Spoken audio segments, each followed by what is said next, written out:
Tony of A&R Boilers.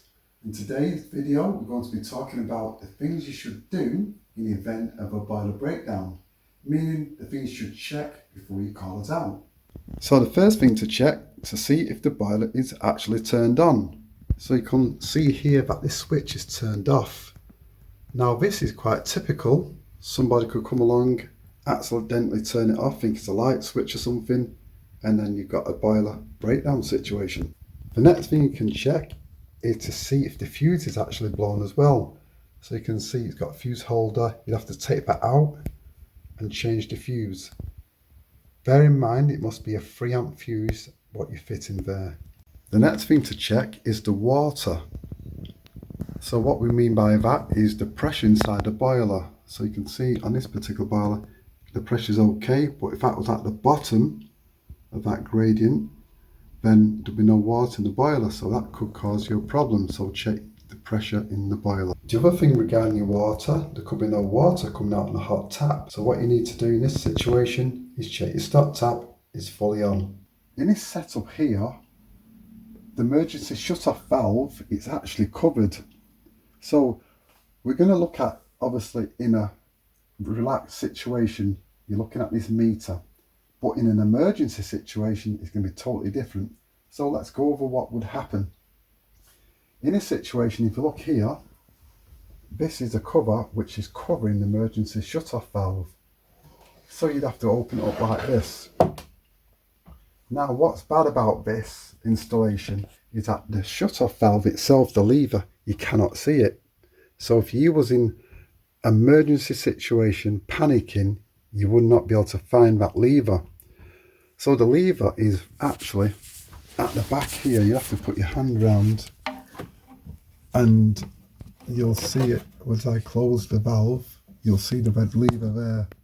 Just there, that's a red lever. So this is now closed because it's across the pipe. I'm going to open it again, push it up like that, and it's right up, and then it's fully open.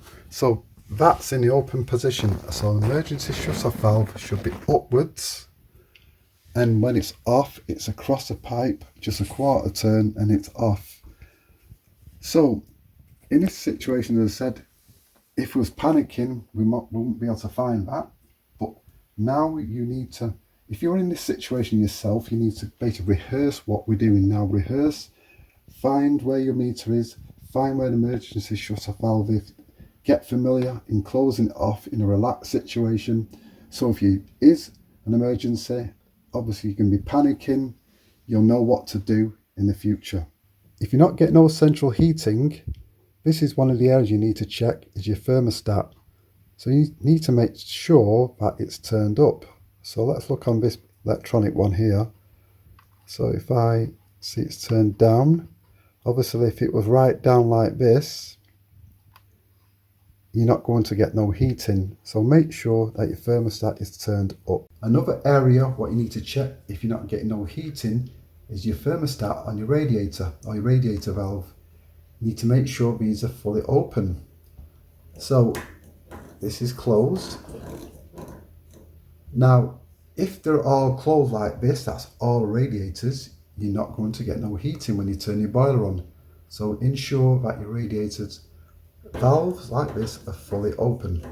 Another thing to consider, have you had anyone work on your boiler who's not gas safe and competent to do so?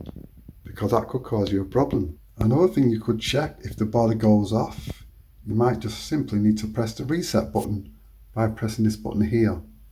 So if it has a reset, just try that and that might work. The other thing to check, we'll use this veiling as an example, is to check that the hot water temperature and the heating temperature is turned to the right temperature on the boiler. But on this particular one, it's electronically done through these buttons. So I'll just show you here. So you can see that temperature flashing. Now, if that was, say, too low, I'll just bring it low, like this, right down here. So it's on 35. Then your hot water won't be hot enough because it's turned down too low. So you can check to see if it's at the right temperature. Same with the heating. Now on other boilers what don't have this type of design, they have like knobs, what you turn, just simple knobs. So just make sure they're simply turned into the maximum position just by turning them. So that's something you can do before you call us out. Okay guys, so that's the end of this video. Hopefully you learned a lot about what you need to do in the event of a boiler breakdown. So if you can't resolve any of the issues what you've got, you know you need to call A&R Boilers.